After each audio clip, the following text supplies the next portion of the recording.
Buenos días. Buenos días para los que están en Colombia. Bon après-midi, bonjour pour le public en français.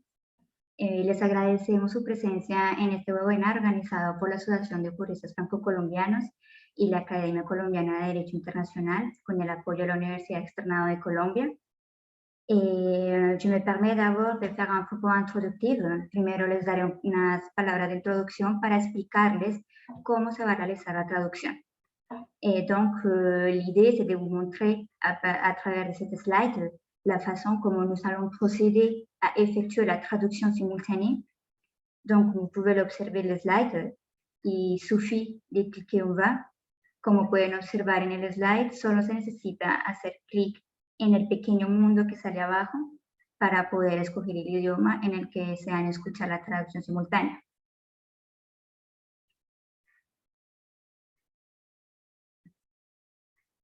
Yo, por mi parte, me expresaré todo el tiempo en español, pero no duden en poner la traducción en francés cuando deseen poder tener la traducción simultánea.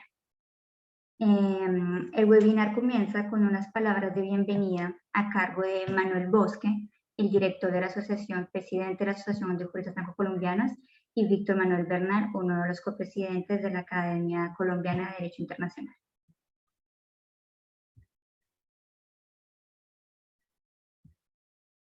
Manuel, si quieres comenzar.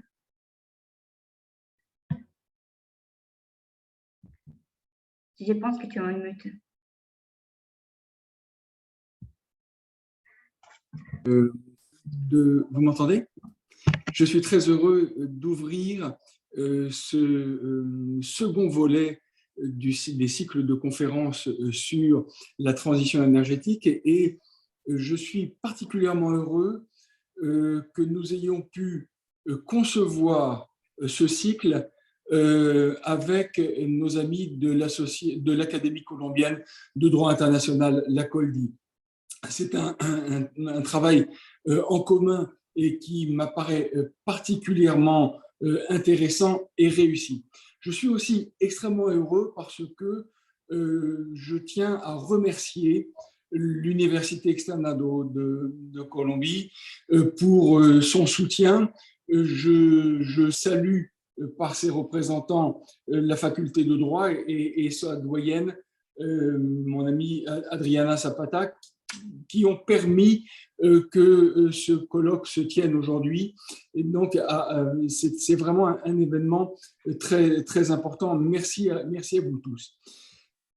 Il se trouve que la thématique dont il va être question aujourd'hui est particulièrement d'actualité, et notamment dans les relations entre la France et la Colombie.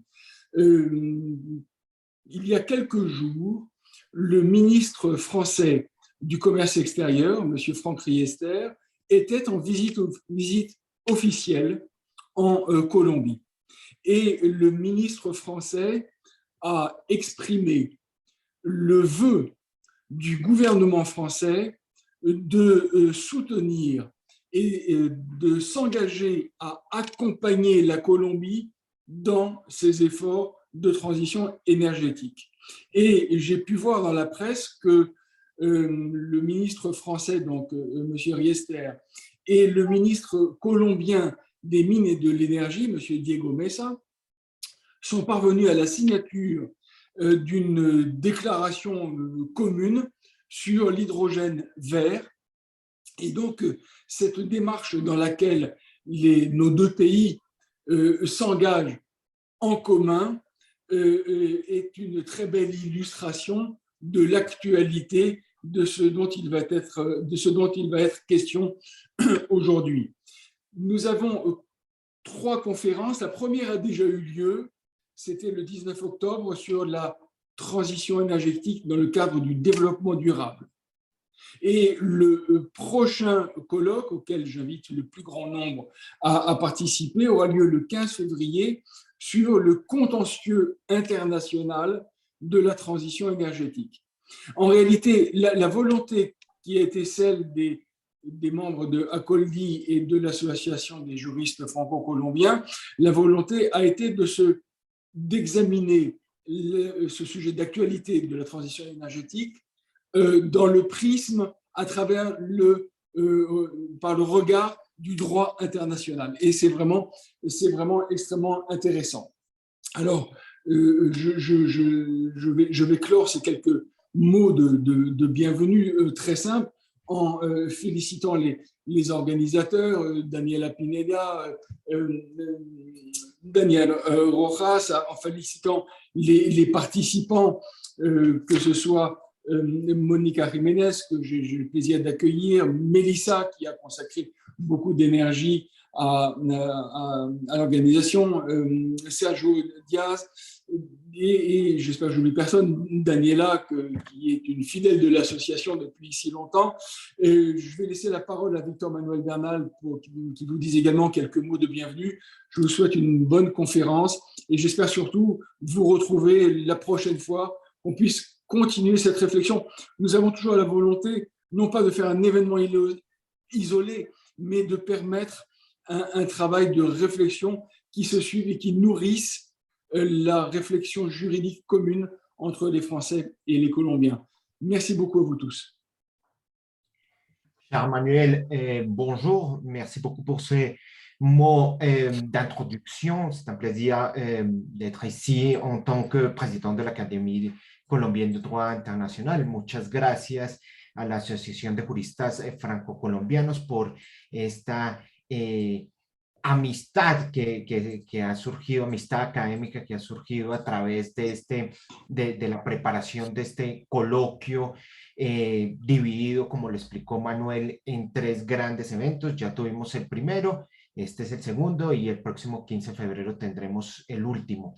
Para la academia es un privilegio poder participar en este evento, sobre todo por la importancia que tiene no solamente para los fenómenos que se están presentando en la actualidad, sino para todo el recorrido que en los próximos años va a tener este fenómeno tan relevante de la transición energética. Analizarlo y verlo desde la perspectiva internacional, como lo explicó Manuel, yo creo que le va a permitir o nos va a permitir también tener esas perspectivas internacionales y poderlas apreciar, poderlas analizar desde una perspectiva propia del derecho interno y desde el análisis de la perspectiva interna de cómo este fenómeno y cómo estas pautas que se están ya consolidando en materia de transición energética nos van a servir, y este intercambio que también quisimos materializar entre Francia y Colombia, pues yo creo que va a ser de bastante utilidad, no solamente para los mismos panelistas que nos acompañan el día de hoy, sino también para quienes son los más importantes, pues para el auditorio que nos acompaña el día de hoy en esta sesión virtual. Yo considero y creo que la virtualidad, aunque puede que ya a varios los esté un poco agotando por estas modalidades de sesiones virtuales, pero creo que van a seguir siendo supremamente importantes porque precisamente en estos escenarios, pues, de pensar en traer panelistas de primer nivel que se presenten de manera presencial aquí en Bogotá, pues ustedes bien saben que eso genera una serie de complicaciones, pero el escenario virtual nos acerca definitivamente y permite que, por ejemplo, nuestra querida Melissa Ordóñez, quien se encuentra en París, y Sergio Díaz, que es otro de los panelistas que se encuentra en estos momentos en Sevilla, España, pues puedan conectarse al mismo tiempo y sin ninguna complejidad, y que pues el auditorio pueda tener a la mano esas experiencias y ese conocimiento que van a traer pues los panelistas que nos acompañan el día de hoy.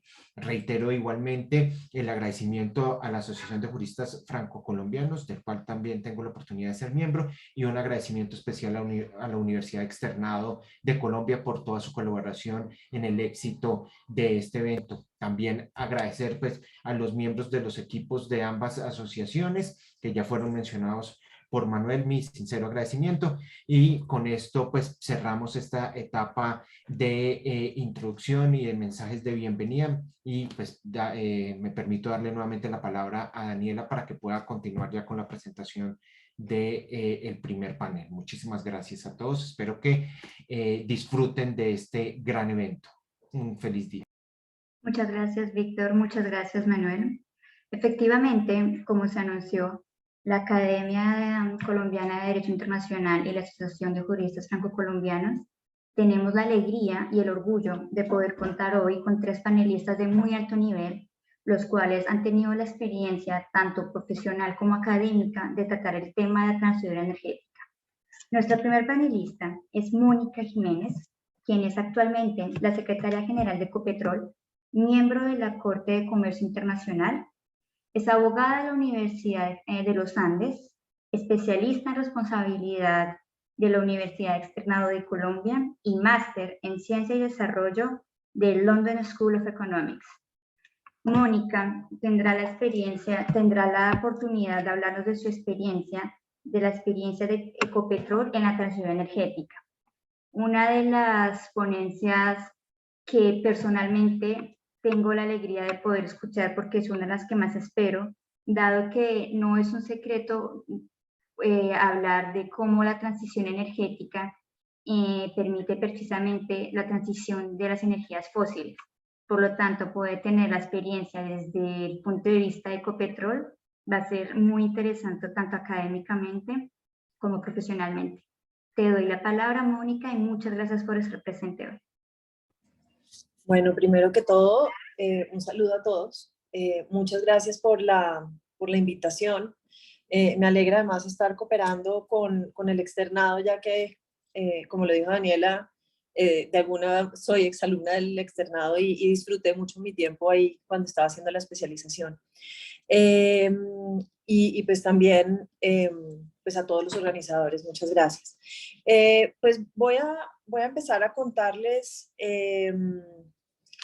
de qué se trata el tema de transición energética desde el punto de vista de una compañía y pues yo soy abogada y también desde el punto de vista legal, por qué lo que estamos haciendo también es importante. Yo les voy a dar un poquito de introducción sobre qué es Ecopetrol. Ecopetrol es una sociedad de economía mixta con múltiples facetas. Una de ellas es que es una compañía con una participación mayoritaria estatal. Su accionista mayoritario es la nación. Asimismo, Ecopetrol cotiza en bolsa local e internacional en la bolsa de Nueva York. Y además de eso tiene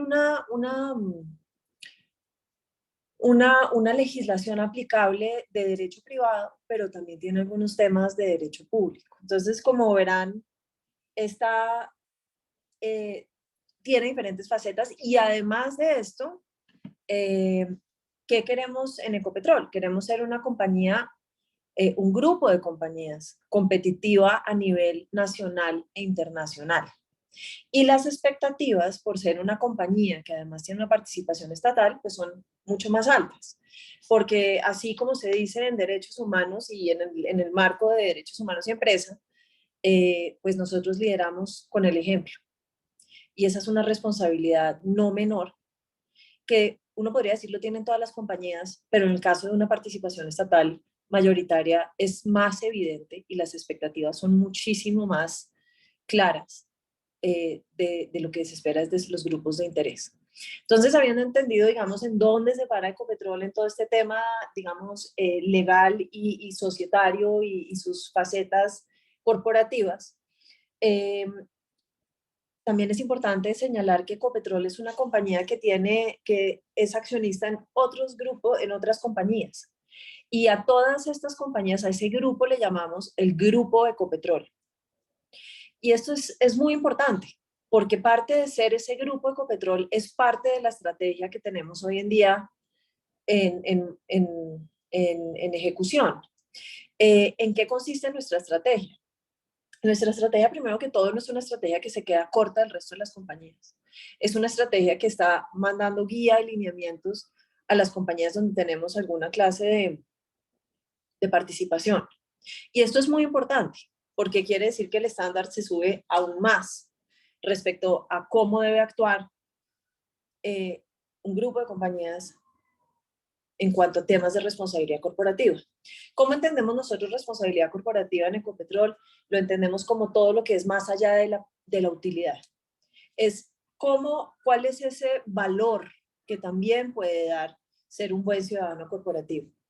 Y acá entramos entonces en varios temas. En los últimos años hemos trabajado muy duro en volver y coger todo ese foco que teníamos de responsabilidad corporativa y actualizar, enfocar. ¿Y por qué? Hay una presión mayor, siempre la hemos sentido, pero como decía Daniela, pues los combustibles fósiles ameritan una reflexión corporativa, y esa reflexión es qué huella estamos dejando, porque todo negocio tiene una huella, cómo la minimizamos y cómo, siendo una compañía pues de nuestra naturaleza, podemos aportar a las metas de cambio climático que se ha impuesto el mundo y Colombia. Nosotros como empresa, además con una participación estatal, debemos y queremos aportar a esas metas que se ha impuesto el gobierno nacional respecto a metas de cambio climático. Por el otro lado, los fósiles, pues los fósiles en algún momento van a cambiar, va a cambiar su mercado, va a cambiar su demanda, y a pesar de que en Colombia la demanda y la necesidad, la dependencia en estos combustibles es alta, sabemos que eso lo tenemos que manejar, pero también nos tenemos que transformar. Y ahí es cuando empezamos a hablar de la transición energética. Para llegar a una estrategia que incluye todos estos temas que hemos hecho, empezamos el año pasado por hacer una actualización de nuestros grupos de interés, el cual hacemos recurrentemente. Comenzamos por ahí, lo revisamos, luego de esto hicimos un ejercicio de materialidad, pensando, miren, en una compañía, sea la que sea, Ecopetrol es obviamente muy grande, los recursos son finitos y la capacidad para gestionar los temas pues también va a ser finita. Entonces, lo que hicimos fue un ejercicio de materialidad que nos determinó cuáles son los elementos más importantes y urgentes para poder meter en nuestra estrategia de sostenibilidad. No nos sorprendió que de los 28 temas materiales que quedaron como en la matriz de materialidad de la compañía, los más altos fueron temas relacionados con el clima, o sea, descarbonización, manejo del agua, manejo de sociedad, de comunidad y temas de sociedad en el territorio. Entonces, después de hacer este ejercicio de materialidad y entender que teníamos 28 temas prioritarios, algunos con alguna urgencia más grande que otra, empezamos a hacer una estrategia de cómo vamos a hacer, primero, que esto se convierta en algo que permee todo el negocio, porque si tú desde una compañía tienes estas estrategias en el corporativo y no está permeando el negocio, no vas a tener los resultados que necesitas. ¿Y cómo hacíamos para que esto se vuelva una realidad? Entonces comenzamos una estrategia que se llama la estrategia de sostenibilidad, que en inglés la llamamos TSG, la T por tecnología, tecnología e innovación. Ya no es sostenibilidad, sino sostenibilidad, porque nos queda claro que no podemos avanzar al paso que necesitamos avanzar para llegar a nuestras metas si no tenemos un apalancamiento fuerte de tecnología. Entonces, comenzamos con nuestra estrategia de sostenibilidad. Sin embargo, la sostenibilidad es uno de los 4 pilares de la transición energética como la estamos viendo en Ecopetrol. Voy a devolverme y les voy a contar cuál es el primer capítulo o pilar en la que se basa el tema de transición energética. El primero, ya les conté, es un tema de incrementar la competitividad de Ecopetrol en lo que en algún momento era o es y está cambiando su core business. Todo lo que es hidrocarburos. Ahí la realidad de Colombia es que tenemos hidrocarburos que debemos explotar y producir, para poder satisfacer la demanda del país energética y evitar los activos atrapados. Porque con este tema de nuevas energías, en la medida en que evolucionamos, también vamos a tener un fenómeno que es de activos atrapados. Muchos de los recursos que tenemos básicamente debajo de la tierra no vamos a poder sacarlos en la medida en que ya hay un momento donde el negocio cambia y ya no es tan competitivo. Entonces tenemos que aprovechar este tiempo y mirar cómo podemos hacer un tema de competitividad en este tema. Entonces esto incluye mantener foco en hidrocarburos, pero también diversificando. ¿Y qué quiere decir diversificar? Quiere decir, nos toca mirar otros negocios. ¿Cómo vamos creando un grupo de energía en el cual no sea 100% dependiente de los combustibles fósiles? En esa diversificación es que cae, y acá va a haber dos temas. Obviamente, diversificación y sostenibilidad van de la mano con la transacción reciente que hicimos de ISA. ISA lo que nos aporta en nuestro portafolio es una mirada hacia todo el tema energético. Ellos son transmisores y ahí también hay un tema donde tienen telecomunicaciones y tienen infraestructura. Entonces hay una diversificación del portafolio y esto nos ayuda a poder mantener ya los dos carriles, uno del core business que hemos tenido, mantener esa competitividad y tener al mismo tiempo esta diversificación en nuestro portafolio. También hemos decidido que es imperante acelerar la descarbonización. Nosotros entendemos que nos hemos puesto unas metas que tienen que ver con las emisiones equivalentes a CO2 que estamos emitiendo. Estas metas son ambiciosas, pero también le apostamos a estas metas ambiciosas sabiendo que son alcanzables y que tenemos que cumplirlas. O sea, es un compromiso en el cual se basa nuestra gestión, nuestra reputación y nuestro compromiso. Y no solamente un compromiso, como les decía, con las metas que tiene el Estado, sino también es un compromiso muy importante con nuestros grupos de interés. Y el último punto es el de sostenibilidad que les contaba, que básicamente es tecnología, medio ambiente, inversión social y gobernanza. Acá hemos hecho mucho trabajo y seguimos haciéndolo, seguimos buscando la manera de entender, ya desde un punto de vista, ahora voy a hablarles un poco como abogada, que todo lo que estamos haciendo es también la vara con la que nos van a medir más adelante. Y por eso, y por nuestra convicción de hacerlo, es que tenemos que hacerlo bien. Entonces, para crear toda esta estrategia y estas metas que nos van a llevar a una transición energética, tenemos una convicción y un compromiso muy claro. Para esto también hemos desarrollado un gobierno corporativo muy fuerte, que es algo que hoy en día, si ustedes ven, por ejemplo, radares, reportes de sostenibilidad, los casos que están sucediendo en el mundo, la pregunta es siempre,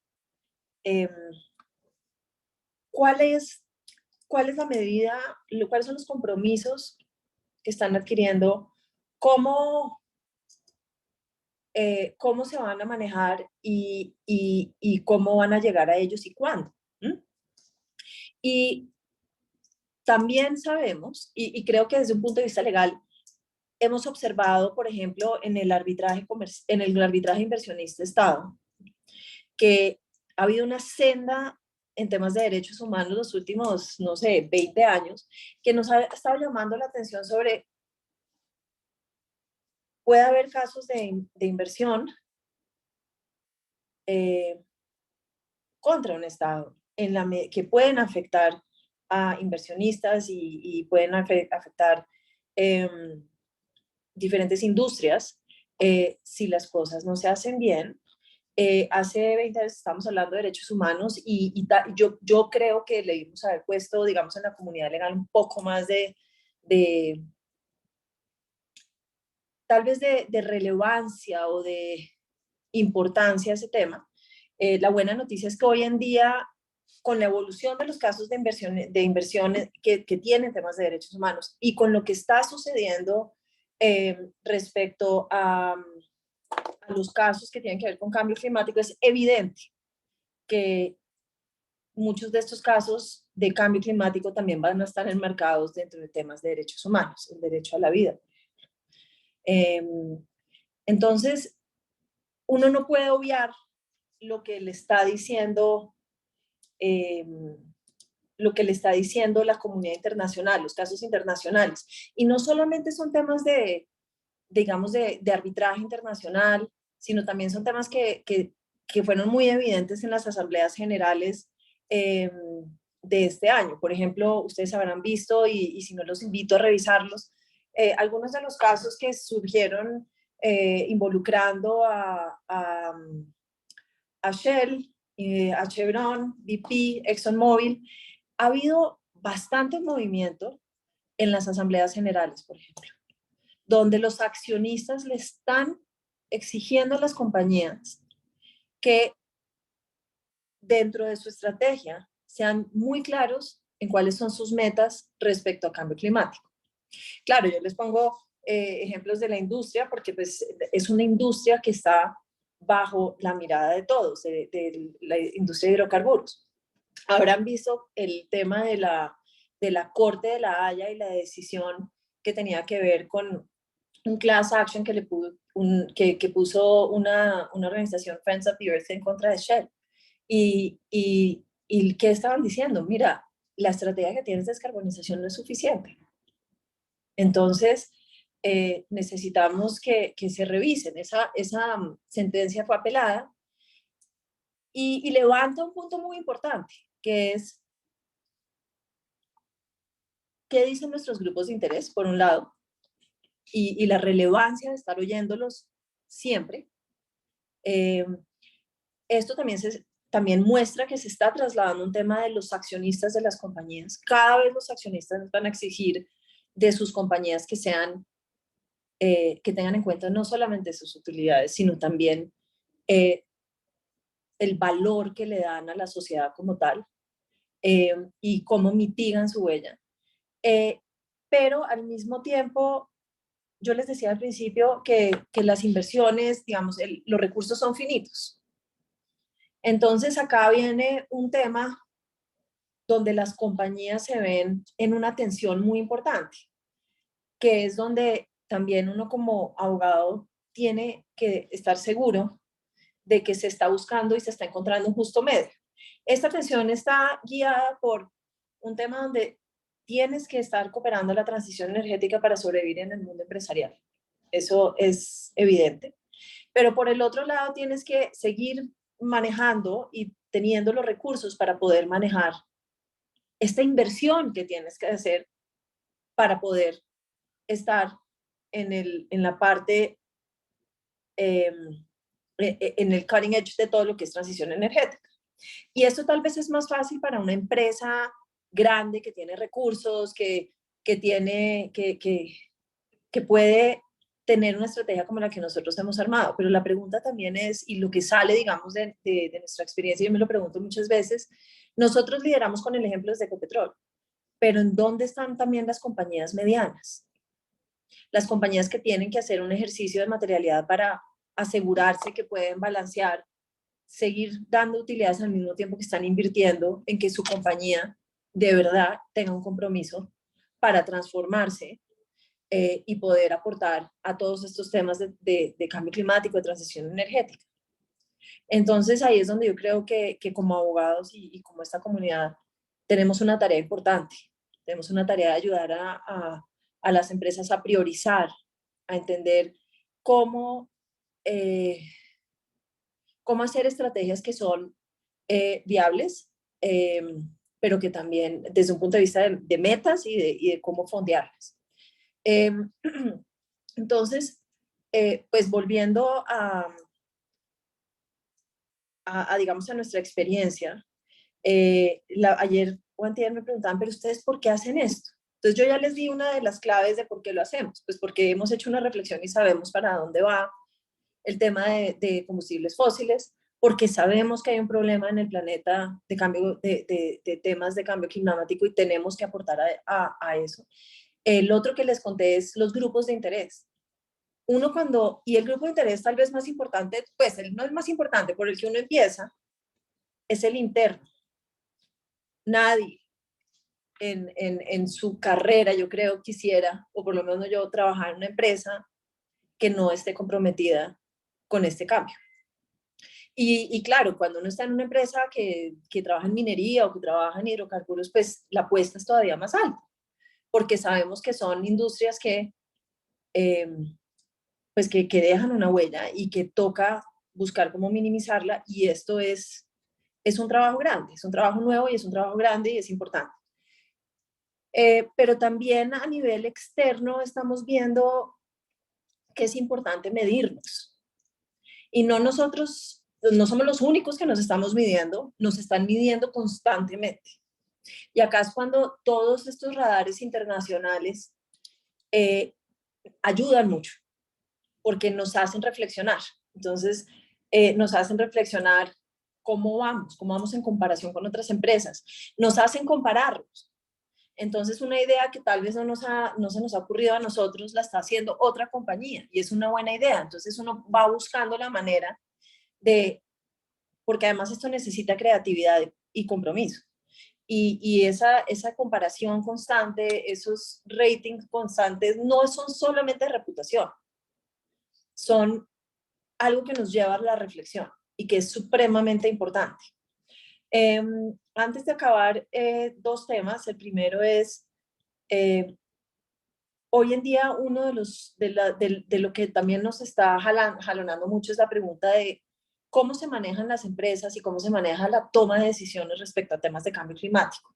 Entonces uno podría hablar de, por un lado, responsabilidad corporativa y por la otra, de gobierno corporativo. Yo creo que de alguna manera eso está unido, y una compañía que pone la conversación de responsabilidad corporativa, de sostenibilidad, de transición energética en su gobierno corporativo en las instancias más altas, es una compañía que seguramente va a tener un camino más exitoso, va a poder tener más facilidad en llegar al éxito.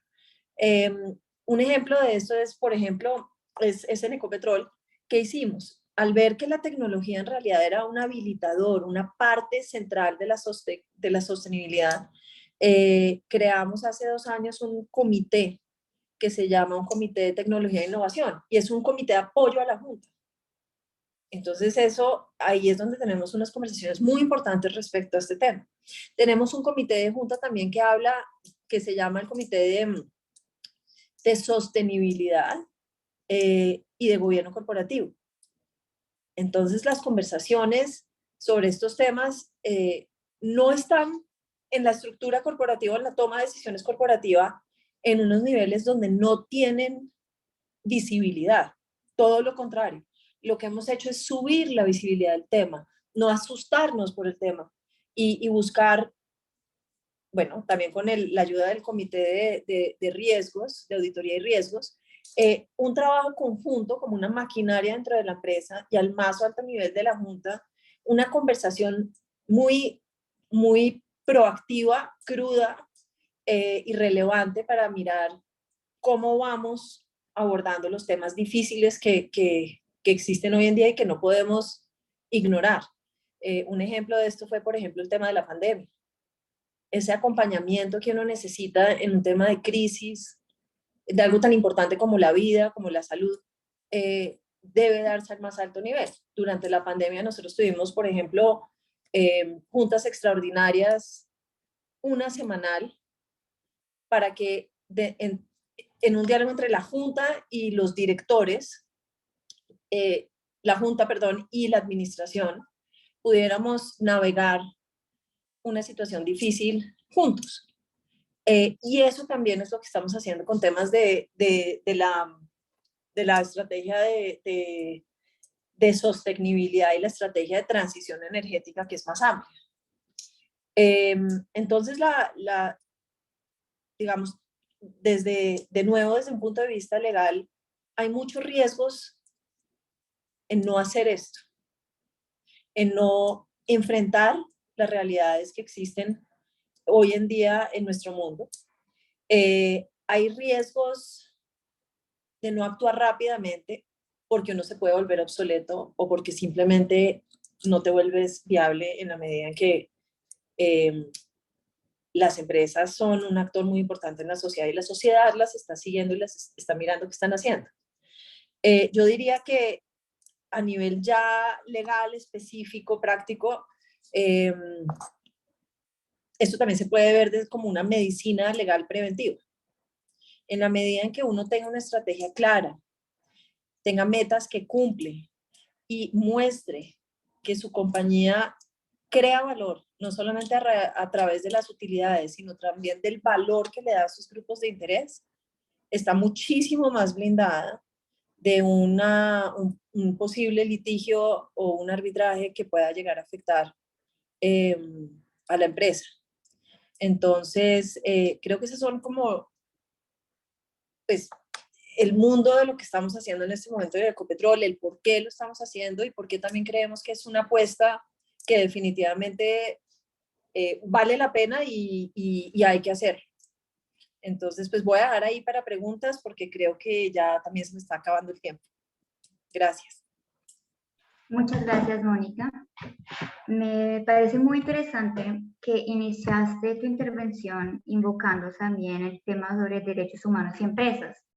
De hecho, el primer seminario que tuvimos era sobre la transición energética en el marco del desarrollo sostenible y pudimos hablar todo lo de los principios Fuji y cómo esto es aplicable a la transición energética y cómo la meta número 7 de los desarrollos de desarrollo sostenible es precisamente la transición energética. Entonces me parece muy interesante que una empresa como Ecopetrol tenga tan presente esa temática y que haga la referencia directa a la responsabilidad social corporativa, porque lo que se puede observar es que algunas empresas separan lo que es transición energética en energías renovables, responsabilidad social corporativa en otro y hasta grupos de direcciones de ética en otras partes.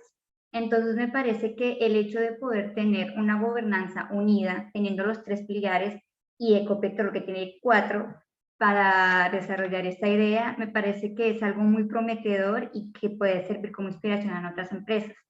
No obstante, me gustaría hacerte una pregunta acerca de sobre personalmente y también a nivel de la institución. ¿Ustedes cómo te sientes tú? O sea, son 2 preguntas. ¿Cómo te sientes tú en el seno de esta empresa tratando de avanzar? ¿Se siente alguna como que no hay comunicación en la totalidad de la empresa y que puedan haber como alguna parte de la empresa que desea ignorar el tema de transición energética y seguir trabajando como acostumbran y pensar más que todo en las utilidades?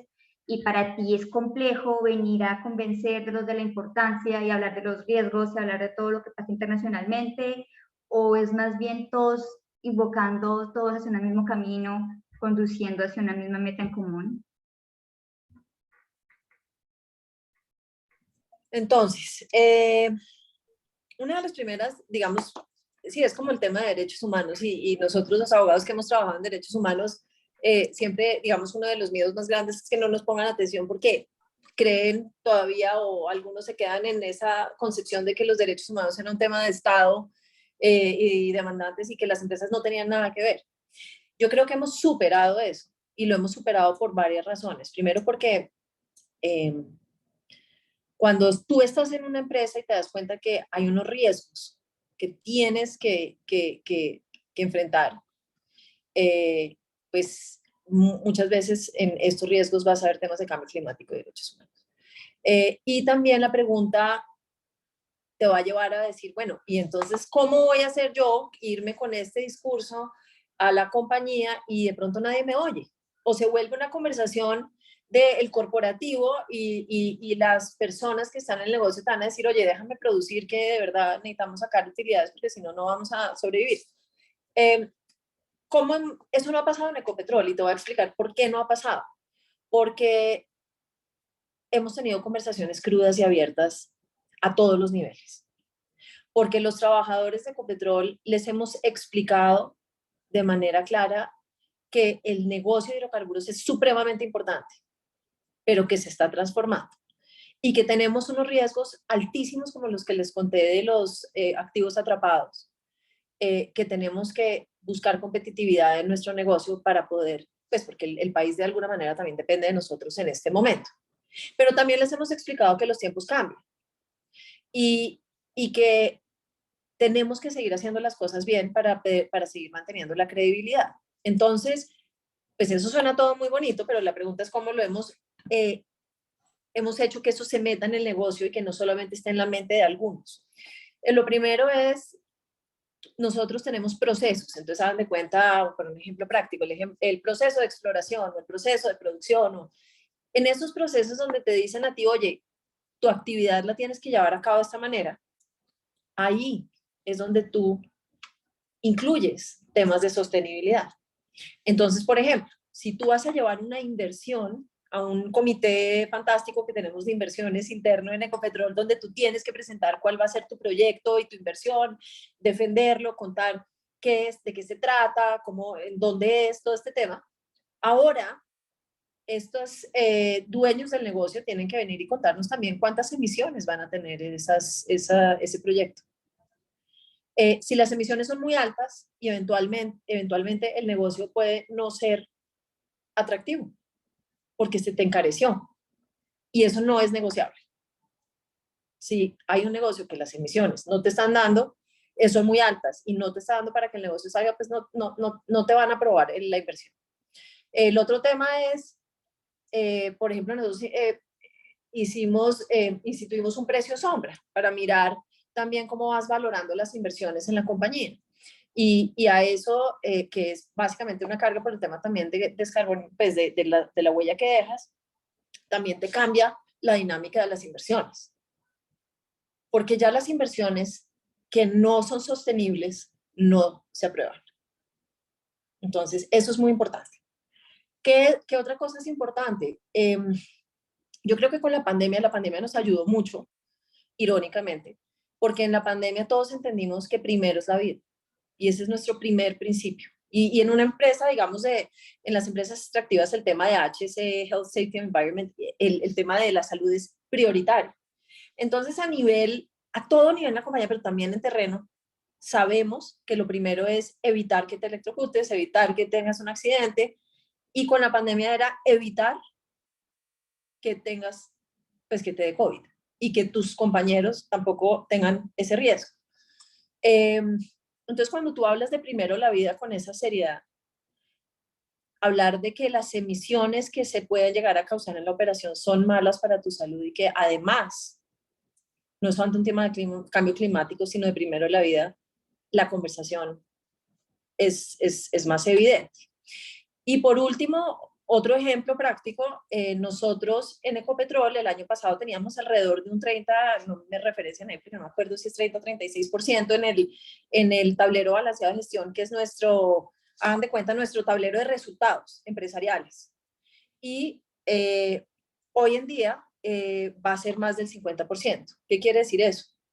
Que los temas de sostenibilidad van a estar en nuestro tablero, en el Balance Scorecard de la compañía, mostrando que nuestro desempeño va a depender de que estos temas de sostenibilidad se vuelvan una realidad en la empresa. Y de ese tablero balanceado de gestión depende también la compensación variable de los empleados. Entonces, esto muestra que no es un tema solamente de una estrategia y de reputación, sino es un tema que todos, pues por decirlo de alguna manera muy coloquial, todos tenemos que montarnos en el bus, porque el que no lo haga, pues no va a tener el desempeño que nosotros estamos exigiendo de la compañía. Entonces, esos son 3 ejemplos puntuales de cómo lo hemos integrado al negocio y a la compañía absolutamente en todos los niveles. Muchas gracias, Mónica. Tenemos otras preguntas, pero sin embargo, continuaré con los panelistas y al final de los 3 te haré las otras preguntas que están formuladas. Igualmente, me gustaría igual hacer la relación entre lo que mencionabas de los riesgos que se tienen al tomar decisiones de sostenibilidad en una empresa, independientemente de la empresa que sea, porque aunque hay mucho valor competitivo y son muchos los beneficios, existe el riesgo latente y, por ejemplo, tenemos el caso de Erika, de Total, en donde por compromisos voluntarios individuales de una empresa de energía, en su código de conducta de su código de conducta hayan hecho compromisos de protección al medio ambiente y en base a este caso fueron condenados en el famoso caso Erika, porque un juez dijo que estos compromisos individuales eran ley para la empresa y por lo tanto la empresa tenía que ser condenada por no haberlos respetado, que era precisamente lo que mencionabas. Y este caso ha producido muchísimas reacciones, sobre todo al hablar de la responsabilidad social corporativa, que es el siguiente tema que tenemos la oportunidad de evocar el día de hoy. Va a ser presentado por Sergio Díaz Botero en una ponencia llamada La responsabilidad corporativa en la transición energética. Entonces, es un hilo conductor muy bueno el que hemos podido tener el día de hoy, porque empezamos con una experiencia práctica, pragmática, de cómo una empresa lo ha acomodado, cómo una empresa lo ha adaptado y lo ha interpretado.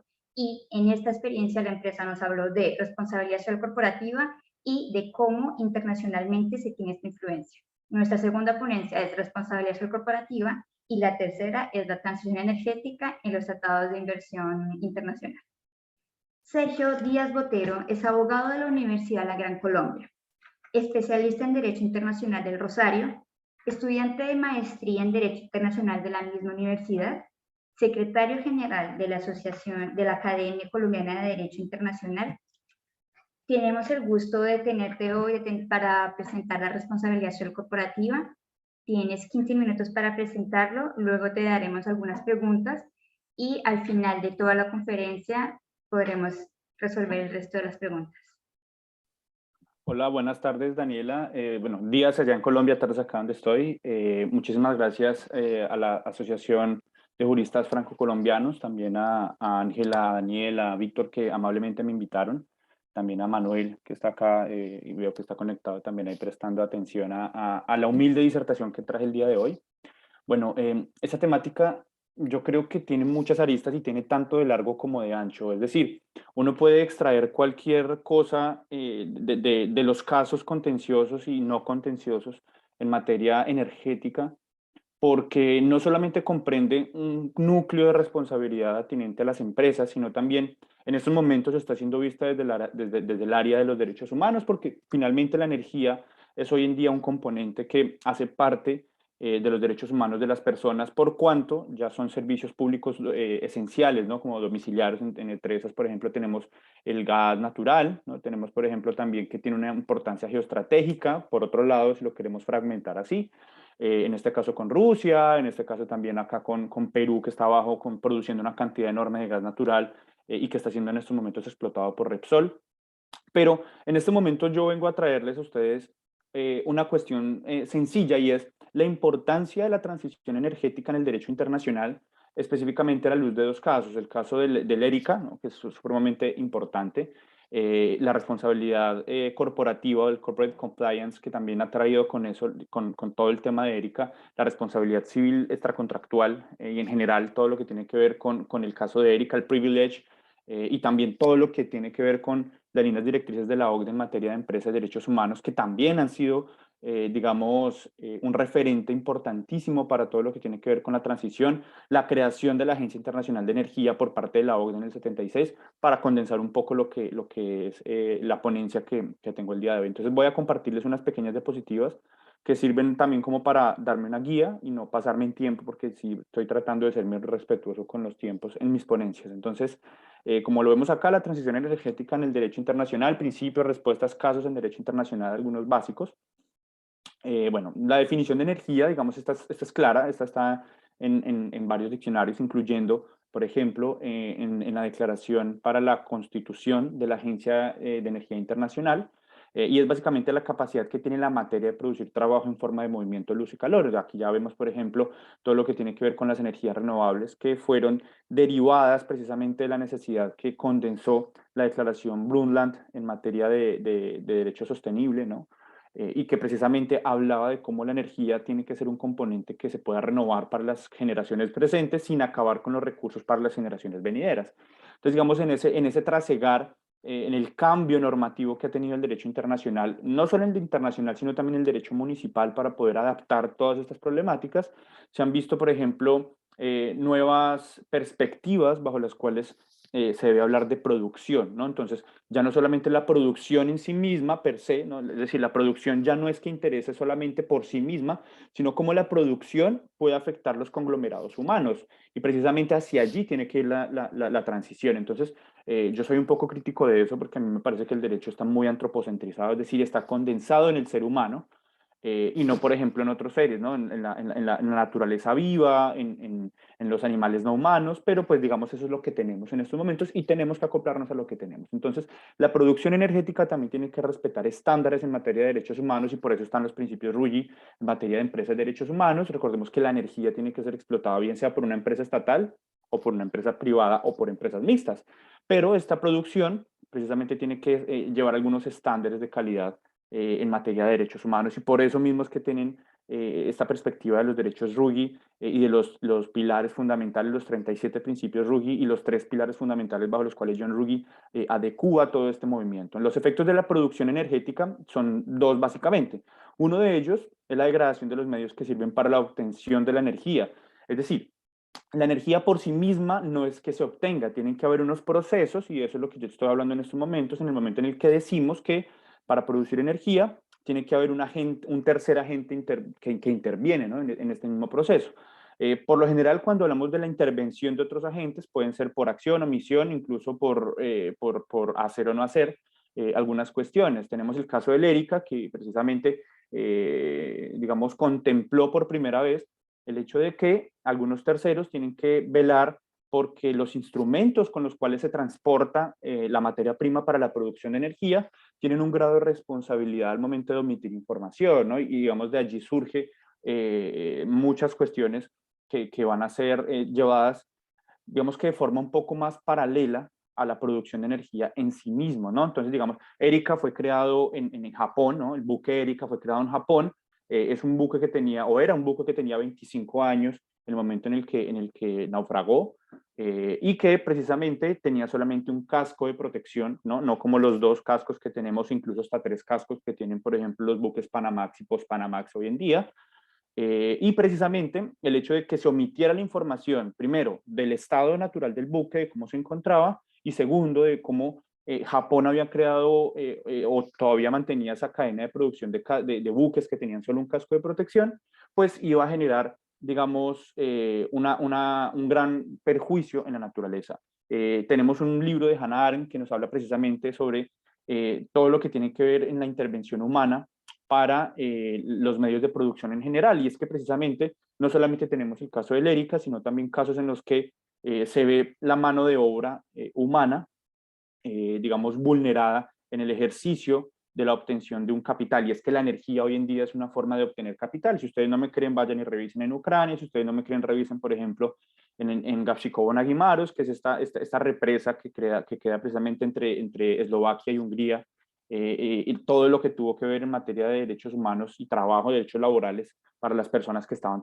laborando allí. Hay una sentencia muy, muy interesante de la Corte Internacional de Justicia, que es el caso Gavčíkovo-na-Gimárovsk, pero que solamente se condensó en temas limítrofes y en temas de la persistencia o la existencia y continuidad de un tratado en materia de creación de algunos elementos para la producción energética. Y el segundo elemento como efecto de la producción energética son los ciclos energéticos. Los ciclos energéticos no discriminan frontera alguna.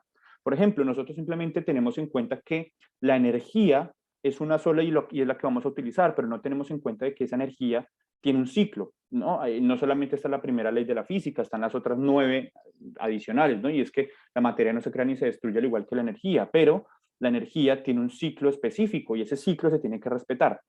En ese orden de ideas, nosotros vemos, por ejemplo, en el colegio el ciclo del agua, ¿no? Que cae el agua, que luego se condensa, se evapora y finalmente vuelve a terminar en las nubes. Ese es el ciclo básico, mis estimados y estimadas. Existen otros ciclos. Por ejemplo, en el momento en el que se desechan, digamos, desechos, valga la redundancia, contaminantes sobre un río, pues el efecto vaporizador de la energía calórica va a hacer que estos vapores se condensen en las nubes y estas nubes finalmente van a terminar en lluvias ácidas en otras partes del mundo. Así, entonces nosotros vamos a tener que, por ejemplo, los ríos, las nubes, el aire van a tener elementos polutorios o de polución que van a perjudicar a otra población o a otro núcleo poblado. Tenemos algunas sentencias también de la Corte Internacional de Justicia que nos hablan precisamente sobre estos ciclos energéticos, aun cuando no lo mencionen de tal forma. Está el caso de las plantas de celulosa, también conocido como las papeleras entre Argentina y Uruguay, el caso del Río de la Plata, donde efectivamente se habla de un principio que es el principio del derecho internacional ambiental de las responsabilidades compartidas pero diferenciadas. Así es que lo que nosotros hagamos acá en este país o en este estado, X estado, va a tener una repercusión en otro estado. Pero entonces, ¿cómo vamos a hacer nosotros en ese efecto de la transición energética para lograr un acuerdo en el que yo responsablemente como Estado A tenga un grado de responsabilidad, de corresponsabilidad con el Estado B? Eso es muy difícil, es complejísimo porque simplemente nosotros nos vamos a regir por lo que a nosotros nos conviene y vamos a tratar de hacer, entre comillas, la menor cantidad de daño posible al Estado que viene al lado mío o a los lados míos. Entonces, eso también es una cuestión supremamente importante para tener en cuenta en temas energéticos y de transición de la energía. Tenemos algunos antecedentes en temas de transición energética y está, por ejemplo, el Guano Island Act de 1856, en donde Estados Unidos precisamente emite un acto legislativo, una ley, en donde básicamente le dice a sus ciudadanos que pueden tomar las islas, puede declarar las islas que tengan guano o que sean fuentes de guano, que guano es el excremento de los murciélagos, y que mayoritariamente se utilizó uno para que el guano sirve como fertilizante y como para un elemento que se crea en industrias calóricas para la pólvora, por ejemplo, o para potencializar el carbón que utilizaban las máquinas de vapor o las máquinas de carbón o los trenes en Estados Unidos y en algunas partes del mundo. Pues este antecedente va a ser sin duda alguna muy importante porque el guano, aun cuando es un fertilizante, es una fuente energética. Porque recordemos que la energía no es solamente la que nosotros percibimos en forma de luz eléctrica, ¿no? La energía también es la que sirve, por ejemplo, para que otros seres vivos puedan crecer. Nosotros tenemos muy enquistado en la cabeza el hecho de que la energía simplemente es cuando yo prendo un interruptor y ya eso es energía, ¿no? La energía también viene en forma de fertilizante, por ejemplo. La energía también viene en materia en mano de obra, ¿no? En lo que se conoce de una forma muy horrible como materia laboral. Entonces, también para que lo tengamos en cuenta, y precisamente de allí sale este Guano Island Act de 1856, en donde precisamente se otorga una serie de concesiones al mejor estilo de los actos papales de Alejandro, las bulas papanas alejandrinas, digamos, las bulas alejandrinas que otorgaban unos territorios al rey y a los reyes de España. Más o menos así funcionaba con el Guano Island Act. Entonces, se otorgaba digamos, una oportunidad para que las personas estadounidenses se apropiaran de estas islas y con eso, pues obviamente el guano. Acá en Colombia pasó lo mismo con unas islas que teníamos acá en territorio colombiano, pero que precisamente fueron sujeto de apropiación por algunas empresas estadounidenses.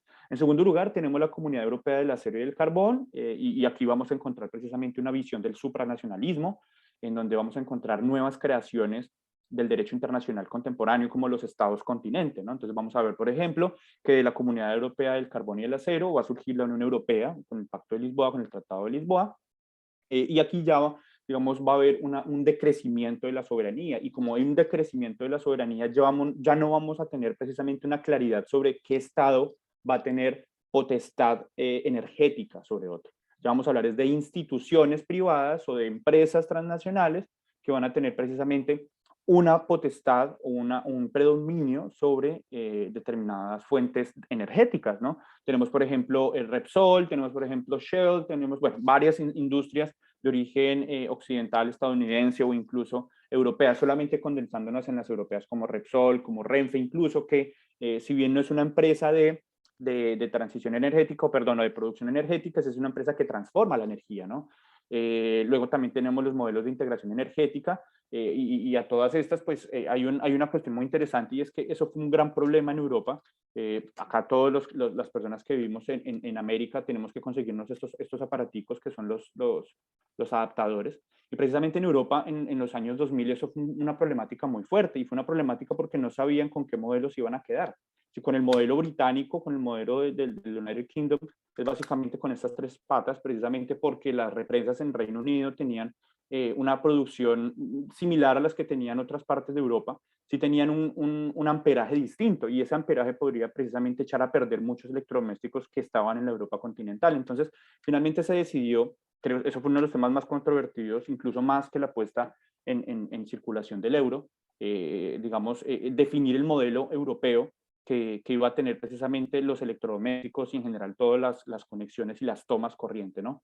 Luego está la creación de la OPEP en el 73, pero a la par de la creación de la Agencia Internacional de Energía de 1974, ¿no? La OPEP obviamente surge como esta crisis europea, con esta crisis europea en torno al petróleo, y ahí es donde nos vamos a enquistar.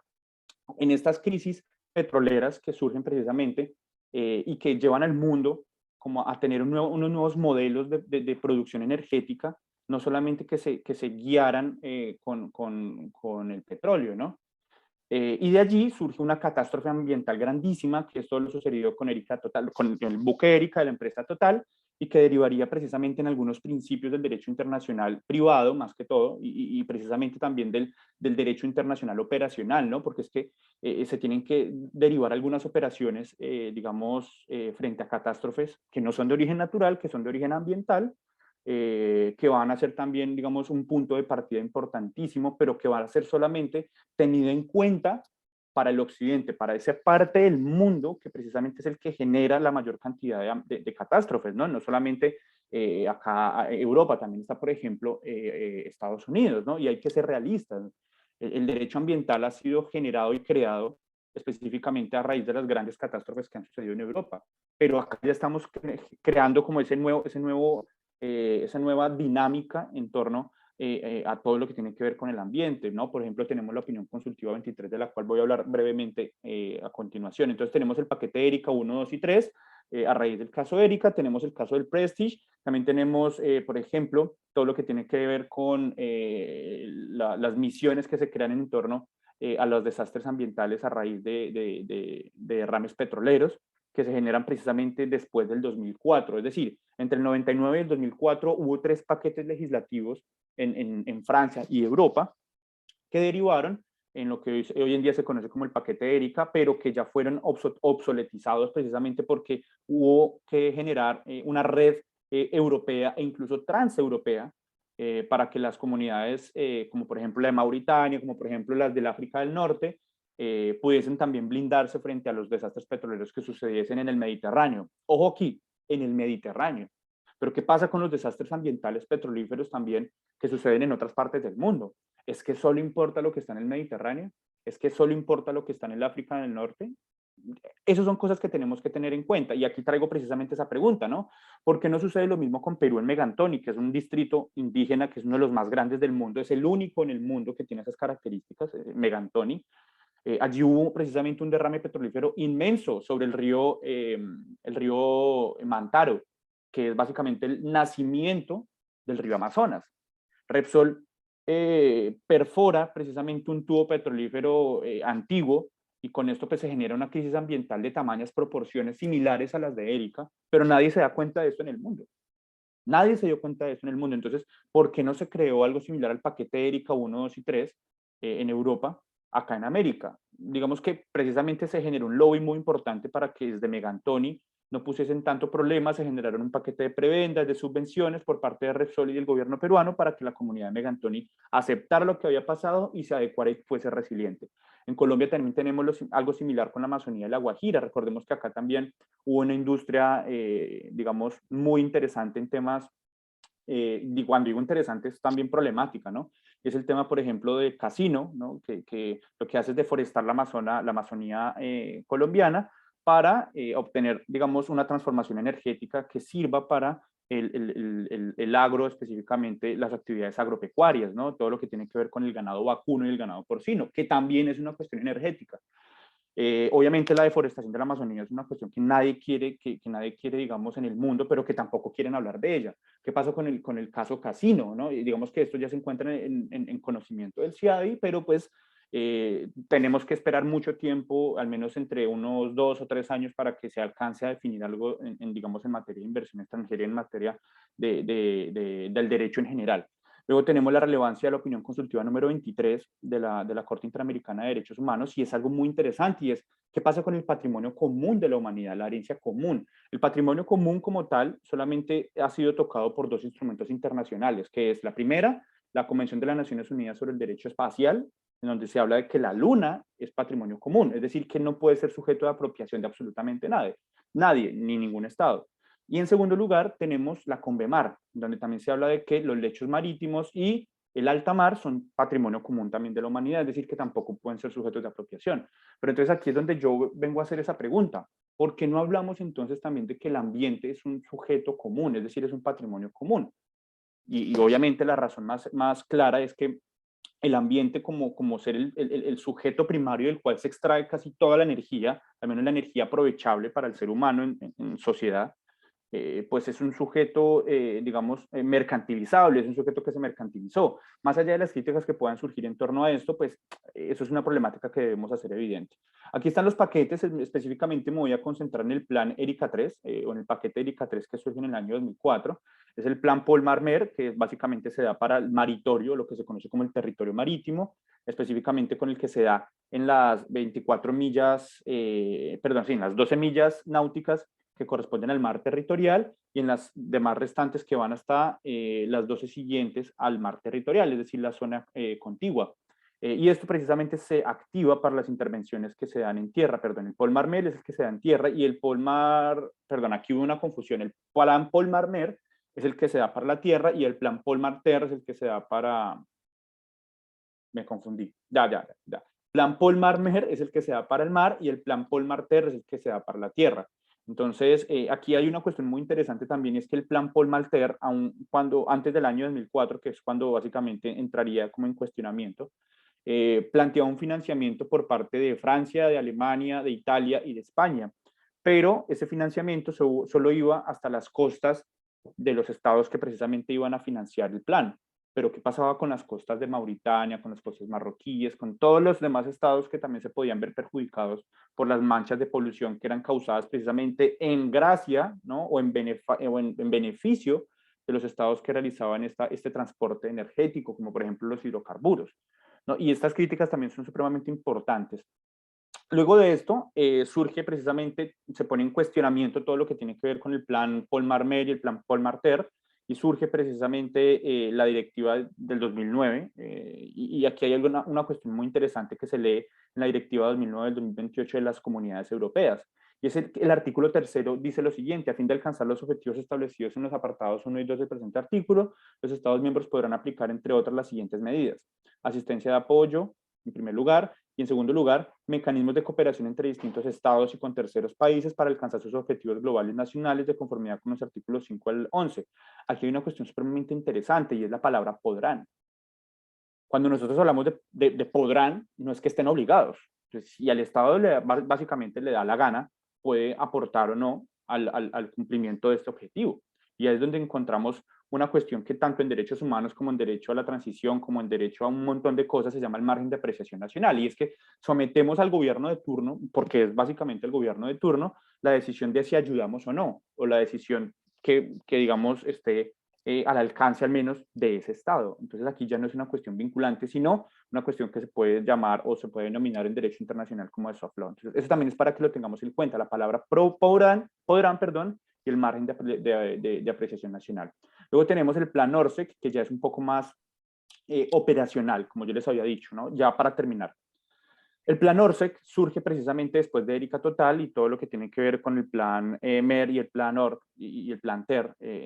Digamos, es ese giro completo que se da para que el resto del mundo genere otros mecanismos similares, y plantea estos 3 puntos. En primer lugar, se deben inventariar los riesgos. En segundo lugar, se debe generar un mecanismo operativo que se implemente por las autoridades marítimas y las autoridades terrestres.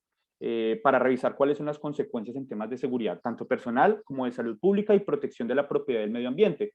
Si ustedes se dan cuenta, cuando hablamos de propiedad, ¿sí?, ya estamos hablando de que se está considerando la propiedad industrial, la propiedad intelectual, en general, la propiedad, como un derecho humano básico y de principal protección por parte de los estados que van a hacer uso del plan Orsec, ¿no? Entonces, eso también es una cuestión que debe entrarse a discutir en este tipo de eventos y de foros. Y en tercer lugar, las fases de preparación, ejercicio y formación para la implementación operativa de lo que es el plan Orsec. Esto, en palabras un poco más castizas, es lo que en derecho internacional ambiental, que se da a la luz de precisamente la sentencia del caso Capsicón-Aguimaros, en la sentencia del caso del río San Juan, de la carretera San Juan, y en el caso de las plantas de celulosa se conoce como el principio de precaución, pero este principio de precaución se va a denominar principio de precaución ex post facto, al menos en el plan ORC, ¿no? Porque se va a determinar cuáles son los riesgos que se van a dar después de la polución masiva, es decir, después del riesgo contaminante, pero que puede precisamente tener consecuencias a corto, mediano y largo plazo.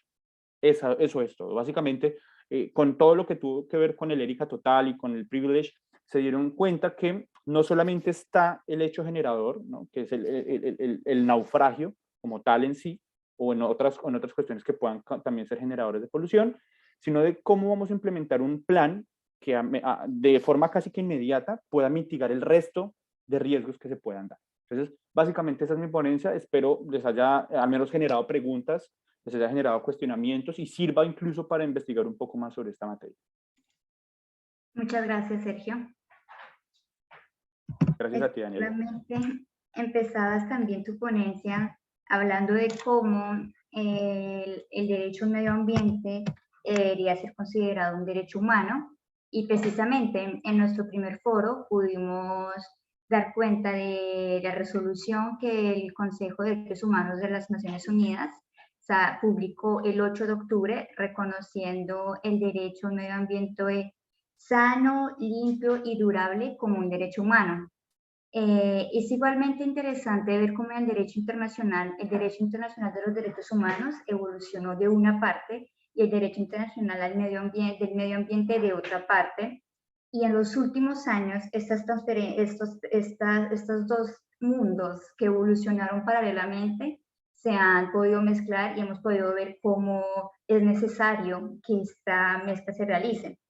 Igualmente, hablabas de los principios Ruggie, y considero importante, al igual como Mónica lo hizo, de los principios Ruggie, también hace referencia no solo a estos principios del 2011, sino a los principios del mismo órgano de Naciones Unidas del 2018, que son los principios marco en derechos humanos y medio ambiente. Entonces son especialmente relativos a derechos humanos y medio ambiente, y no solo como los principios Ruggie, que era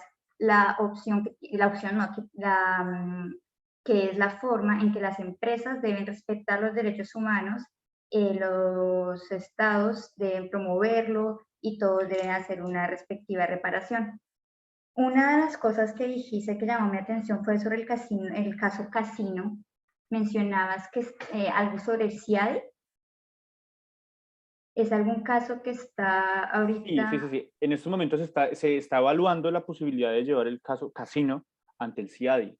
Digamos que ya está casi que todo desplegado para que se pueda llevar. No sé si de pronto aquí algún colega o alguna colega pueda tener más conocimiento del caso Casino. Yo primordialmente sé que ya están evaluando la opción de llevar el caso ante el CIADI, o si no es ante el CIADI, es ante un tribunal de arbitramiento específico, pero sí sé que se va a llevar a la luz del derecho internacional privado, porque digamos la controversia no podría ser entre Brasil y Argentina, ¿no?, que ya casi no hace parte de otra multinacional y está protegido por varios tratados bilaterales de inversión. Ok, gracias. Porque en el primer foro que tuvimos evocamos este caso, pero desde el derecho francés. Entonces, lo que pasa es que está la ley de vigilancia, que es basada en los principios Ruggie, y se pudo que por esta filial de Casino en Colombia y en Brasil, en la Amazonía colombiana y brasileña, se llevó a Casino ante un tribunal aquí en Francia y está hasta ahora iniciando el proceso. Entonces, puede que también que sean dos procesos paralelos, como pueda que sea el mismo proceso, pero resulta muy interesante observar cómo la responsabilidad hoy en día no se está limitando solo a las filiales, sino que con todo este desarrollo jurisprudencial y lo que podríamos llamar la judicialización de la responsabilidad social corporativa, hemos llegado a llegar a contenciosos y a estos litigios tanto nacionales, pero con componentes de extrañidad, y a litigios internacionales que analizaremos en el tercer foro. Los invitamos todos a inscribirse. Por ahora, me complace anunciar a la última ponente del día de hoy, Melissa Ordóñez, que nos hablará de la transición energética en los tratados de inversión. Podremos entender mejor las referencias que hacía Sergio sobre la posibilidad de iniciar un arbitraje de inversiones de Casino Anteciadi.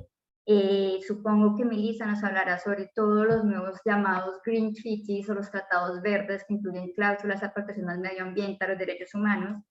Melissa es abogada of counsel en Hogan Lovells, máster en Comercio Internacional de París 1 Panteón Sorbonne y LLM of King's College of London. Tiene experiencia en Derecho Energético, Tecnología y en Derecho a las Inversiones. Es la presidenta de la Comisión de Comercio Internacional de la Asociación de Juristas Franco-Colombianos. Te agradecemos mucho tu presencia y el panel es a ti. Gracias, Daniela. Para mí es un gusto estar hoy con ustedes. Gracias a Colli, a la Universidad del Externado y por supuesto a la Asociación de Juristas Franco-Colombianos.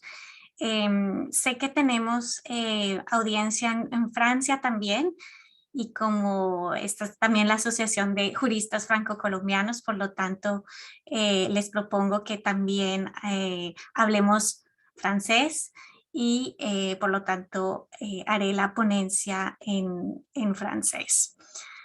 Voy a compartirles también unas diapositivas.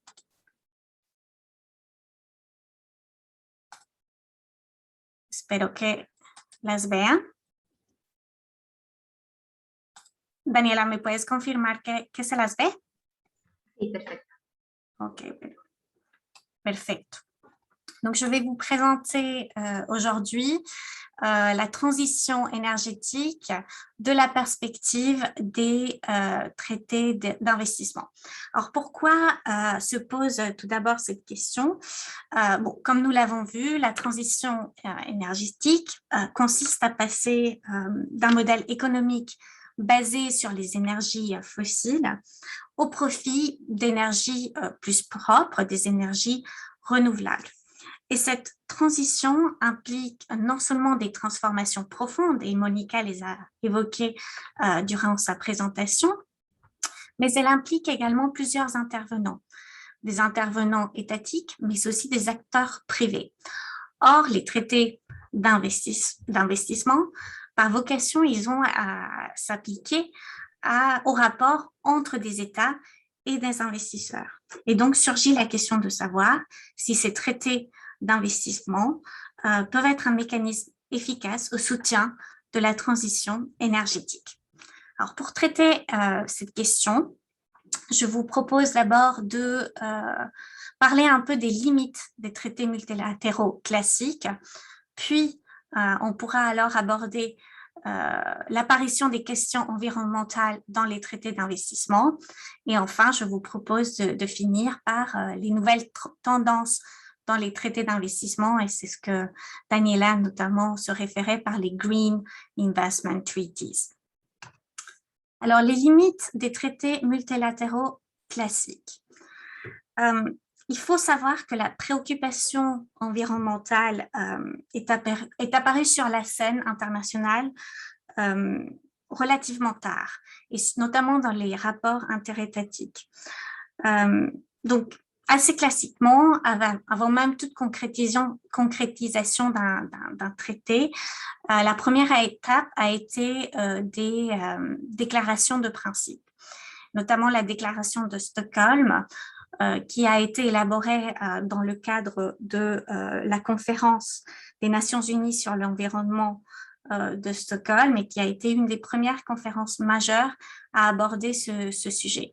Et donc, dans cette déclaration-là, les États ont déclaré qu'ils devaient coopérer pour développer encore le droit international en ce qui concerne la responsabilité et l'indemnisation des victimes de la pollution et d'autres dommages écologiques.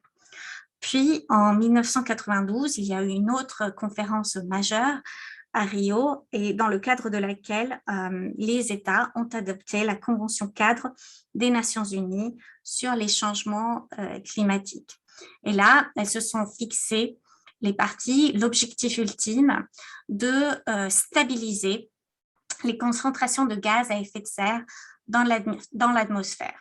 Mais on voit bien qu'à ce stade-là, les engagements étaient assez généraux et assez abstraits.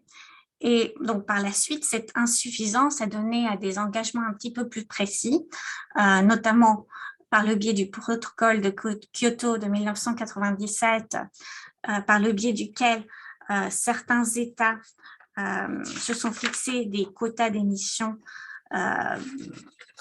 plus précises. Et puis, bien sûr, l'accord de Paris de 2015, un accord très ambitieux par le biais duquel les parties se sont engagées à présenter des contributions nationales déterminées, c'est-à-dire à présenter des mesures concrètes pour limiter l'augmentation de la température de la planète en dessous de 2 degrés Celsius par rapport au niveau pré-industriel. Donc, même si on a fait des avancées sur le plan interétatique, ces traités multilatéraux ont toutefois une efficacité relativement limitée. Et on voit bien qu'il y a plusieurs difficultés avec ces traités, notamment des problèmes de ratification. Parfois, les États signent ces traités, mais ne les ratifient pas toujours. C'était le cas déjà des États-Unis avec le protocole de Kyoto, maintenant de l'Iran avec l'accord de Paris. Il y a aussi parfois des problèmes de retrait. C'était notamment le cas des États-Unis avec l'accord de Paris, bien que récemment, les États-Unis, on le sait bien, ils ont réintégré l'accord de Paris. Et enfin, parfois, ces traités sont critiqués parce que les engagements seraient beaucoup trop modestes encore et les bilans seraient décevants. En plus de cela, souvent ils sont critiqués parce que ces traités, ces engagements, ils ne sont pas accompagnés par un mécanisme de sanction, tout au plus il y a un mécanisme de concertation. Donc, face à ces limites et à cette efficacité relative, se pose la question si les traités d'investissement, qui ont souvent, eux, des mécanismes de résolution des litiges qui peuvent déboucher sur une sentence qui peut avoir force exécutoire, se pose la question de savoir si ces traités peuvent être un mécanisme plus efficace et venir en aide ou venir soutenir la transition énergétique. Alors, si nous nous intéressons justement à ces traités, dans la plupart des traités d'investissement actuels, il n'y a pas de référence spécifique aux questions environnementales. Cela dit, on voit depuis un certain temps apparaître des dispositions relatives à l'environnement dans certains de ces traités. On trouve notamment des déclarations de principe qu'on trouve soit dans les préambules ou même dans le corps du texte. Alors là, par exemple, on peut voir un exemple, c'est le traité sur la charte de l'énergie, l'article 19. Et nous voyons également des dispositions qui affirment le droit de l'État de réglementer dans le domaine environnemental. Là, par exemple, j'ai mis l'exemple de l'accord de libre-échange entre l'Union européenne et le Vietnam. Et on voit bien qu'ici, les parties reconnaissent leurs droits respectifs, petit b, d'établir leur propre niveau de protection interne dans les domaines environnemental et social, comme elles le jugent approprié. Certains traités, de manière un peu moins courante, contiennent également une disposition d'interdiction d'inciter l'investissement au détriment de l'environnement. C'est par exemple le cas du Code des investissements de la CEDEAO, l'article 21, qui stipule que les États membres reconnaissent en outre qu'il est illégal, en vertu du présent code, d'encourager les investissements en assouplissant les mesures nationales en matière de santé, de sécurité ou d'environnement. Alors, la question qui se pose, là, on voit bien, toutes ces dispositions restent quand même assez générales. Donc, la question de leur efficacité se pose, savoir si on peut les actionner. et pour les faire respecter.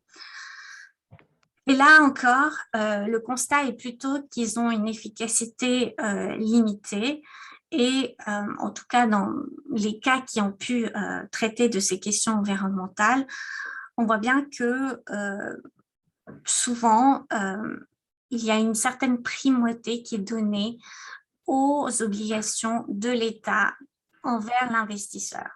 Et donc, c'est notamment le cas, par exemple, Metalclad contre Mexique et TechMed contre Mexique 2003. Je ne vais pas vous lire tout ce que j'ai mis à titre d'exemple, mais par exemple, dans TechMed contre Mexique, le tribunal dit que, et là c'est la dernière ligne, lorsque la propriété est expropriée, même si c'est pour des raisons environnementales, l'État a une obligation de payer une compensation. Alors, est-ce que cela peut changer, notamment au vu du mouvement global de la transition énergétique? Comme d'ailleurs Monica l'a dit dans sa présentation, il y a quand même une pression de plus en plus globale pour aller dans le sens de la transition énergétique qui pèse sur les États, mais aussi sur les entreprises. Alors, bien peut-être il est un peu trop tôt pour arriver à une conclusion sur cela, je pense qu'il est intéressant de noter que dans de nouveaux traités, ça c'est un peu une nouvelle tendance, il existe de nouvelles dispositions qui pourraient aller vers un rééquilibrage un peu de toutes ces obligations, les obligations de l'État en matière d'environnement et les obligations de l'État en matière de protection des investissements, parce qu'on sent bien là qu'il y a une tension. Alors, quelles sont ces dispositions-là? Tout d'abord, il y a des dispositions de protection contre les allégations d'expropriation. On a ici un exemple, l'accord entre l'Union économique belgeo-luxembourgeoise et la République de la Colombie, l'article 9. Je vais lire en espagnol si cela vous va.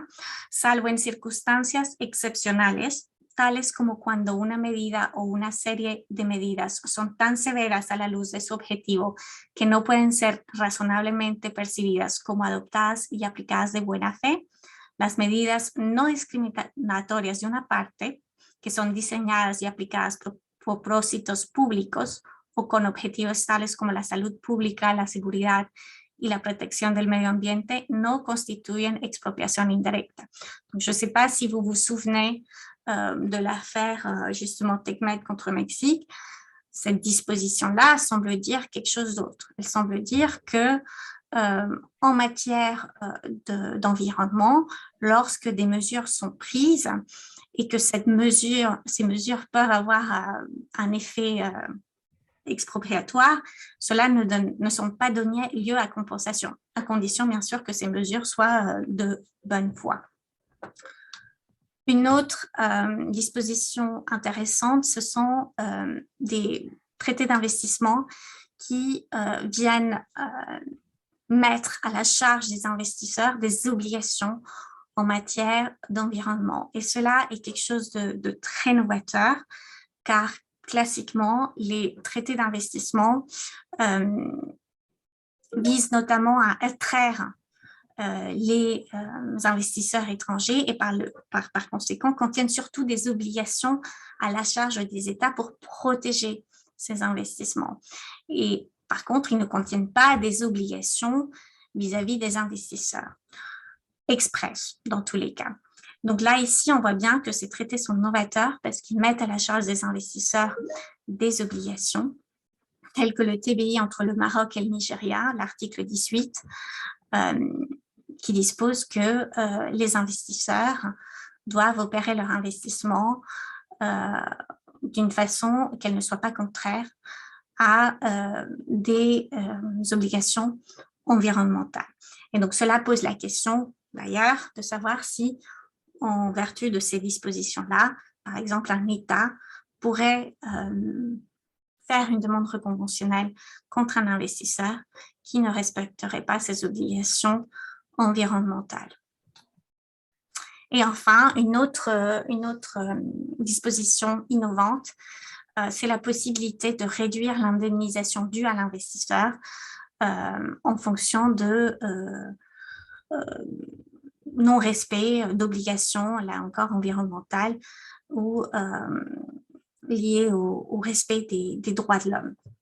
Donc, on voit bien, ce sont des obligations ou des dispositions qui sont assez novatrices et qui n'ont pas vraiment eu encore à s'appliquer dans la pratique de manière récurrente. Je pense qu'il faudra attendre un petit peu pour savoir comment ces dispositions vont dans la pratique être appliquées. Et en tout cas, on peut quand même espérer que des arbitrages nous donneront à un moment donné une réponse, puisque la transition énergétique va impliquer une profonde transformation des investissements. Et qui dit transformation-investissement peut aussi s'accompagner de litiges et notamment d'arbitrage d'investissement. Et je pense que justement, ça pourra être le sujet de la prochaine conférence. Merci. Muchas gracias, Melissa. Bueno, muchísimas gracias por tu intervención. Pasaremos ahora al momento de preguntas en general, pero comenzaremos por las preguntas que son propuestas directamente a ti. Me gustaría empezar a título personal. Cuando hablabas de la nueva tendencia en los tratados de inversiones, con estas cláusulas de respeto a los derechos humanos y respeto al medio ambiente, por ende, y bueno, hablábamos de la evolución que tuvimos a partir de Metal Claro, de Tecmel en México, en donde la expropiación tenía que ser paga por el Estado, pero luego hemos observado una evolución que, aunque no ha habido una aplicación directa de estos nuevos tratados o tratados de tercera generación, sí se ha tenido una evolución a nivel de decisiones arbitrales, como por ejemplo en el laudo arbitral 2016 de Philip Morris contra Uruguay, en donde al menos ya se reconoce que sí puede llegar a haber una contradicción entre las obligaciones de tratados en derechos humanos y medio ambiente que tiene un Estado y entre los tratados de inversión por el otro lado. Se establece que no necesariamente una medida que tiene tendencia a proteger la salud es una medida de expropiación. Y tenemos últimamente el caso de Ecooro Colombia, en donde se ha generado muchísima discusión. Es uno de los tratados, es una de las primeras decisiones, por no decir que es la primera, que en mi conocimiento lo es, en un tratado que contiene cláusulas de respeto al medio ambiente y derechos humanos. Y en esta decisión hay algunas críticas, como por ejemplo que se midió con un rasero diferente el trato justo y equitativo al trato de la expropiación. Estamos todavía a la espera porque en este caso se dice que Colombia no generó una expropiación porque el tratado así lo permitía y era en virtud de proteger el medio ambiente, que es uno de los derechos fundamentales reconocidos por la Constitución colombiana y que en el tratado se establece claramente que tiene que respetarse. Pero por otro lado, se condena y estamos a la espera de la decisión de las sumas, se condena por la violación al trato justo y equitativo. Lo interesante de esta decisión, más allá de esta contradicción de raseros que genera muchas dudas, lo interesante es la opinión disidente, en donde el árbitro habla específicamente del cambio climático. ¿Tú consideras que esto puede generar alguna influencia en decisiones futuras? Gracias, Daniela. Bueno, hay mucha información que me diste ahí. Algunos comentarios. O sea, sí, tienes razón. En algunos casos se ha reconocido que ciertas medidas no pueden tener efectos expropiatorios, ya que ciertos temas muy fundamentales están en cuestión. Y pues esa es lo que se llama la doctrina de los police powers en inglés. El tema en la práctica y desde un punto muy práctico del mío, el problema con esta doctrina es que también es relativamente difícil de aplicar y depende yo creo que de cada caso, de la medida que tomó el gobierno, cómo la tomó, la justificación que fue dada. Entonces, sí me parece que cuando en el tratado hay una disposición específica, eso puede como que facilitar la resolución de este tema, pues para el tribunal arbitral y también para las partes, ya que los conceptos, cuando no hay una disposición específica, los estándares, por ejemplo, de fair and equitable treatment, trato justo y equitativo, son tal vez un poco más maleables. Entonces, el hecho que haya una disposición puede ayudar. Ese es un comentario general. También me decías, ¿me puedes repetir? Creo que había otro ángulo. Era sobre la opinión disidente, en donde de Ecooro contra Colombia, el árbitro dice que efectivamente no se debe haber condenado a Colombia por la violación al trato justo y equitativo, y que las medidas que tienden a proteger el medio ambiente en medio del contexto de cambio climático en el que estamos viviendo deberían ser interpretadas bajo ese prisma. ¿Consideras que esta opinión disidente podría tener alguna influencia futura? Bueno, yo creo que depende también de cómo está el estándar de trato justo y equitativo, como el texto de ese estándar en cada tratado, ¿no? Porque cada caso es específico y toca ver lo que dice el estándar bajo ese tratado. Ese estándar es muy maleable. Muchas veces dicen que es como la catch-all provision. Muchas cosas pueden entrar bajo ese estándar. Entonces, el hecho que tal vez consideraciones de cambio climático puedan entrar ahí no me parece algo totalmente como si extraordinario. Pero yo creo que eso sí tocaría verlo caso por caso. Y ver qué obligaciones internacionales se invocan para hacer esos argumentos de cambio climático también. Porque lo que sí se ve es que hay como una tensión, ¿no? Entre las obligaciones del Estado hacia un inversionista y sus obligaciones internacionales con respecto al medio ambiente. Y precisamente invito a Mónica y a Sergio para poder continuar con las preguntas que estaban hechas.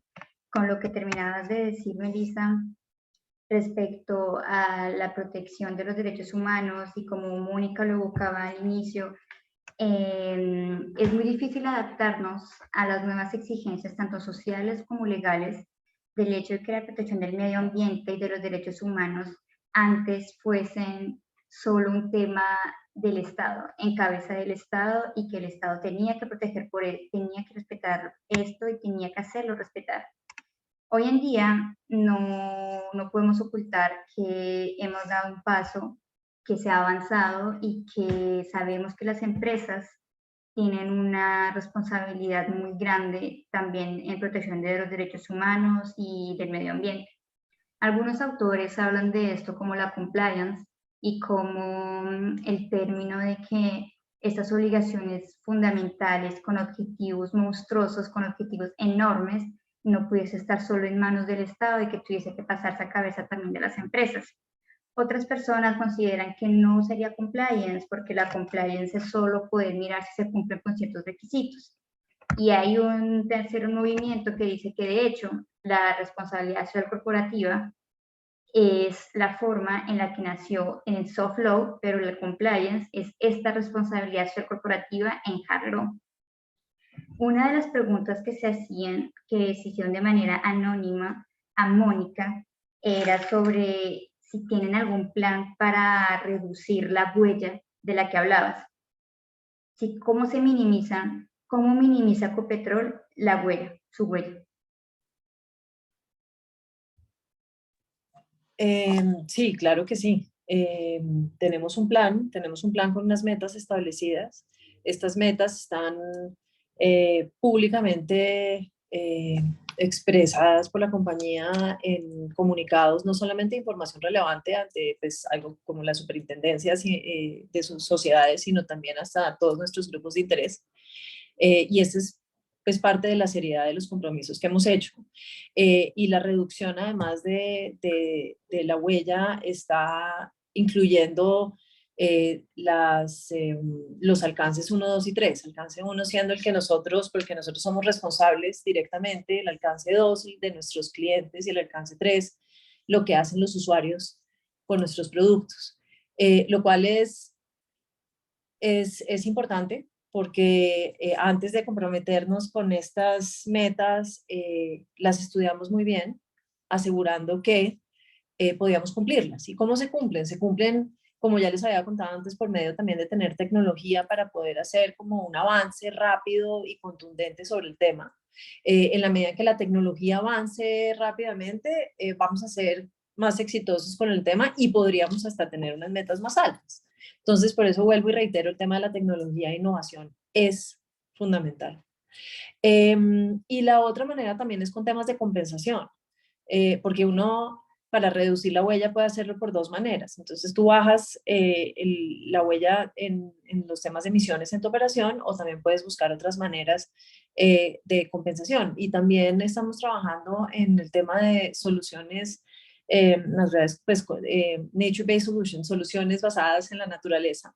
Entonces, es como hagan de cuenta, esto es como un gran menú de herramientas para poder lograr nuestras metas de descarbonización. Los invito a que se metan en realidad a la página web de Ecopetrol y vean cómo están establecidas todas esas metas, porque pues, son, como les digo, públicas. Y también importante que para mirar cómo las vamos desarrollando y a qué nos vamos progresivamente comprometiendo, le echen una mirada a nuestros informes de sostenibilidad. Ahí tratamos de contarle pues, al mundo entero cómo es nuestro negocio y cuál es nuestro plan claro para abordar estos temas. Entonces, definitivamente es un plan estructurado con unas metas alcanzables y basándonos mucho en el tema de la naturaleza. Gracias. De la naturaleza, no, perdón, de la tecnología. Además, este informe me imagino que viene con datos y todo, que nos evita todo el posible contenido de greenwashing, que era la siguiente pregunta. Entonces no te la haré porque ya la respondiste con lo que acabas de decir.